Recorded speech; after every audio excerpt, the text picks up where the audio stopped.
ખેડૂત એવો બતાવો કે 1 રૂપિયાનું ડીઝલનો રૂપિયો લીધો હોય ને રાજુ કરપડા ત્યાં ગયો હોય।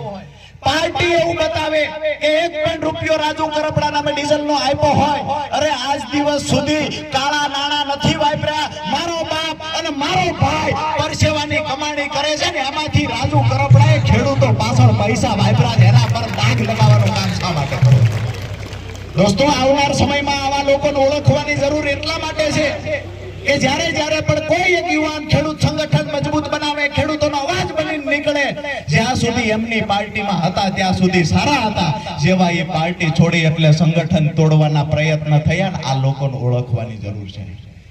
કરપડાની શરમે રાજુ કરપડાનું મોઢું જોઈને આવ્યા હતા તો વાંધો રાજુ કરપડાને જ હોય, જ્યાં સુધી અમારા ખેડૂતો જેલમાં હોય।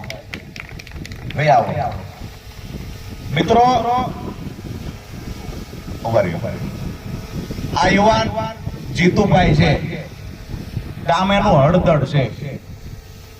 હળદડની અંદર જ્યારે આખી ઘટના ઘટી ત્યારે આ જીતુભાઈ ને એના 15 થી 20 યુવાનોની ટીમ છે।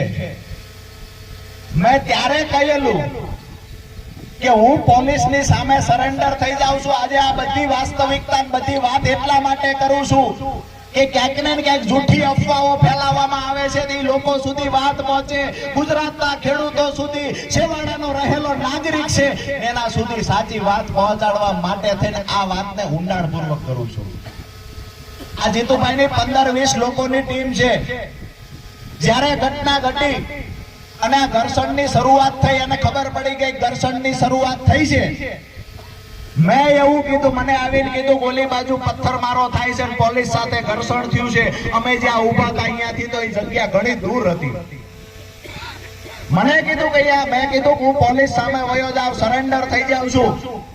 ખરેખર આ જગ્યાએ મારે હાજર થઈ જવું જોઈએ। આ લોકોની 15-20 જણાની ટીમ હતી, એને એવું કીધું જો રાજુભાઈ લઈ જાય તો અમારા ગામની આબરૂ સુરે, અહીંથી રાજુ કરપડાને કોઈ લઈ જાય નહીં। દોસ્તો, મને ઉપાડી જે રીતે એને વ્યવસ્થા કરી, મેં કહેલું જીતુભાઈ કહેલું હું હાજર થઈ જાઉં, વારંવાર કહેલું હાજર થઈ જાઉં। જીતુભાઈ, એની ટીમ અને એના ઘરમાં રહેલા બહેનોએ એને ફોન કરીને કીધેલું કોઈ પણ સંજોગે રાજુભાઈ હાથમાં ન આવે, જોઈજો છોકરાઓ તમારે આવી જવું પડે તો આવજો। વાહ ભાઈ વાહ। દોસ્તો, આ વફાદારીની વાત છે, ખેડૂતના દીકરા તરીકે વફાદારીની વાત છે। રાજુભાઈ પાસેથી એને ગ્રાન્ટ નહોતી લેવાની, 2 રોડના કોન્ટ્રાક્ટ નહોતા રાખવાના।